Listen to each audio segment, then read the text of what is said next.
Hello guys, welcome back to my channel. ఎలా ఉన్నారండి? బాగున్నారా? ఈరోజైతే నేను ఒక చిన్న ముగ్గు వేశాను. ఎలా ఉందో తప్పకుండా కామెంట్ చేయాలి. ధనుర్మాసం వచ్చిందంటే ఇంటి ముందట పెద్ద పెద్ద ముగ్గులతో కలకలాడుతూ ఉంటాయి కదా. ఇప్పుడైతే అందరూ అపార్ట్మెంట్స్ వచ్చేసాయి, చిన్న చిన్నగా వాకిళ్ళు అయిపోయాయి కదా.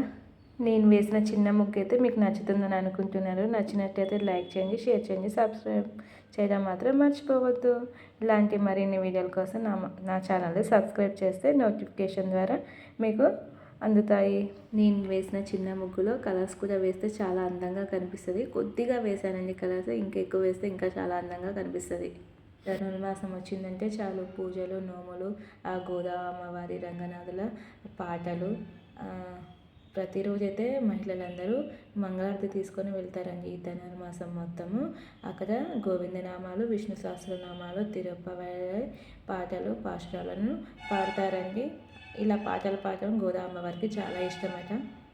2 days నుంచి అయితే చాలా చల్లగా ఉంటుంది కదా. ఎవరికి చూసినా కోల్డ్, కాఫ్ విపరీతంగా ఉంటున్నాయి.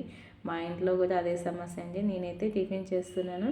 దేం టిఫిన్ చేస్తున్నానో మీరు గెస్ చేయగలరా? చట్నీ అండ్ సాంబార్తో ఏమేమి టిఫిన్స్ ఉంటాయి? కామెంట్ సెక్షన్లో తప్పకుండా కామెంట్ చేయండి. చలి స్టార్ట్ అయిన కాంచి వాతావరణం అయితే అస్సలు బాగాలేదండి. ప్రతి ఇంట్లో జలుబులు, దగ్గులు, జ్వరాలు విపరీతంగా పెరిగిపోతున్నాయి. నేనైతే నా స్టైల్లో అయితే చేశాను. మీరు ఏ స్టైల్లో చేస్తారో చెప్పండి. నేనైతే చట్నీని కొద్దిగా కొబ్బరి, పల్లీలు, పుట్నాలు, కొద్దిగా జీలకర్ర, పచ్చిమిర్చి, ఎండుమిర్చి అండ్ ఎల్లిపాయలు కూడా వేసేసి గ్రైండ్ చేశాను. దాని తర్వాత తాలింపు పెట్టేసుకుంటే సరిపోతుంది. సాంబార్ కోసం అయితే ఒక్కొక్కరు ఒక్కొక్క రకంగా చేసుకుంటారు. అందరూ కూరగాయ ముక్కలు వేసుకుంటారు. సాంబార్కి ఓన్లీ ఆనియన్స్, టమాటా కూడా వేసుకొని చేసుకుంటారు. నేనైతే క్యారెట్ అండ్ ఆనియన్, టమాటా వేసి చేశాను. మీరు ఏ స్టైల్లో చేస్తారో చెప్పండి. చూసారుగా, 2 రోజుల నుంచి వర్షం పడుతుంది. ఇంట్లోనే బట్టలు వెండేసాను. ఆ తర్వాత టిఫిన్ అయిపోయింది కదా.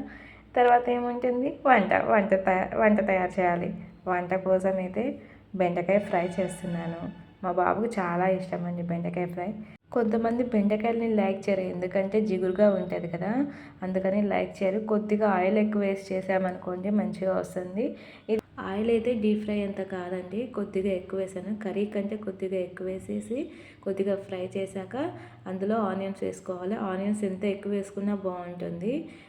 దీనికోసం అయితే మసాలా తయారు చేసుకున్నాను.